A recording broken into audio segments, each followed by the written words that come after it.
Welcome back to the channel. और आ चुके हैं आपके बीच में हिंदुस्तान पेट्रोलियम कॉर्पोरेशन लेके। ये स्टॉक इस वक्त ट्रेंडिंग में चल रहा है क्योंकि सबको पता है कि इसके प्राइस हाइक होने वाले हैं। जैसा कि मैंने आपको अपने शॉर्ट में बताया कि इसका करंट प्राइस अप्रॉक्स 226 है और इसका अब प्राइस हाइक होने के बाद अराउंड 265 तक जाएगा। अब सबसे पहले अगर इसके पी रेशियो की बात करी जाए तो इसका पी रेशियो अराउंड 4.35 का है और सेक्टर का पी 12.77 का है, जो कि ये पी रेशियो वाइज अपने सेक्टर से अंडर वैल्यूड में। अगर पीबी की बात करी जाए तो पीबी 0.77 है और सेक्टर का पीबी 1.43 है।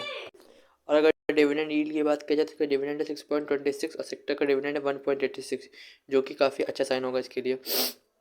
अगर इसके पीएस की रेशियोज कंपेयर किया जाए तो इसका रेशियो 4 है और पीएस का रेशियो 26.24 और 6 और 3 है, जो कि अप्रॉक्सीमेटली मोर देन है अपने पीएस है, जो कि इसके लिए काफ़ी फ़ायदेमंद होगा।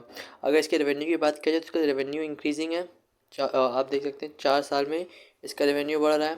प्रॉफिट की बात करी जाए तो वो भी इंक्रीज़ हुआ है।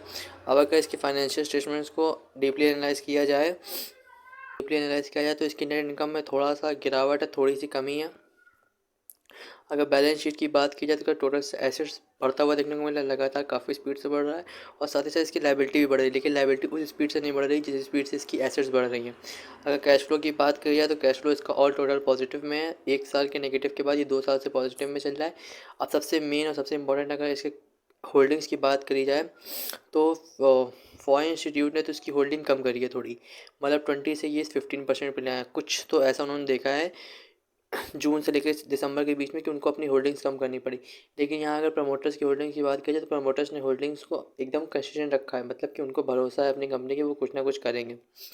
म्यूचुअल फंड्स की बात की जाए तो म्यूचुअल फंड्स ने इसके ऊपर भरोसा दिखाया है और अपनी होल्डिंग्स को काफ़ी तेज़ी से इंक्रीज़ करा गया है। अब ये तो बात हो गई टिकट के हिसाब से। अगर मैं आपको डायरेक्टली बोलना चाहूँ तो सीधे सीधे ये भी कह सकता हूँ कि हिंदुस्तान पेट्रोलियम, अगर आप कहीं पेट्रोल भराने भी जाते हो तो आपको 10 में से 8 पेट्रोल पंप्स तो हिंदुस्तान पेट्रोलियम के मिलते हैं। ये एनर्जी सेक्टर का मिड कैप स्टॉक होगा जो कि काफ़ी मॉडरेट रिस्क में है, तो इसको आप आराम से बाय कर सकते हैं। अगर आप इसको शॉर्ट टर्म के लिए लेना चाहें कि अगर आप 226 पे ख़रीद के इसको 265 पे सेल करना चाहें तो भी आपके लिए एक अच्छा ऑप्शन है। अगर आपको लॉन्ग टर्म की होल्डिंग रखनी है तो भी आप बहुत आराम से रख सकते हैं, क्योंकि इन फ्यूचर ये 305 तक का आराम से टारगेट रखेगा।